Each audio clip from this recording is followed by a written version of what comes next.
এক বলে 3 রান দরকার, সেখান থেকে ম্যাচ হয়ে গেল হাতছাড়া। নুরুল হাসান সোহানের ক্যাচ মিসে ম্যাচ হয়ে গেল ড্র। বাংলাদেশের কিন্তু ম্যাচ গড়ালো সুপার ওভারে। তারপরে কিন্তু কি হলো, ইতিহাস, বড় ইতিহাস, বড়ই হাস্যকর ব্যাপার। তারপরে যেই কাজটা কিন্তু হয়েছে, কোনোভাবেই কিন্তু মেনে নেওয়ার মতো বিষয় না। রিশাদ হোসাইনের সাথে যেই কাজটা আজকে হলো, সেটা কিন্তু মেনে নেওয়ার মতো বিষয় না।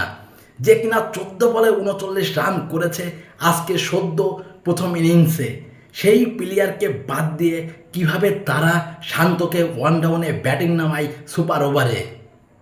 যেই শান্ত কিনা বিপিএলে পর্যন্ত দল পায় না, সেই শান্তকে কোচরা কীভাবে, কতগুলো গাঞ্জা খেলে কোচরা এই কাজ করতে পারে। আমি মানলাম যে বিদেশি কোচরা ভুল করেছে, তাহলে সালাউদ্দিনও কি ভুল করলো আজকে? কীভাবে রিশাদ হোসাইনকে আজকে সুপার ওভারে ব্যাটিংয়ে নামানো হলো না, সেটাই কিন্তু আজকে বাংলাদেশের দর্শকরা সবাই হতভম্ব। এই ব্যাখ্যা কে দেবে? কোচরা কি এই ব্যাখ্যা দিতে পারবে যে শান্তকে কেন সুপার ওভারে ওয়ান ডাউনে ব্যাটিংয়ে নামানো হলো? রিশাদ হোসাইন স্পিন বলে যে কিনা ভাগ, এই রিশাদ হোসাইনকেই কিন্তু ব্যাটিংয়ে নামানো হলো না।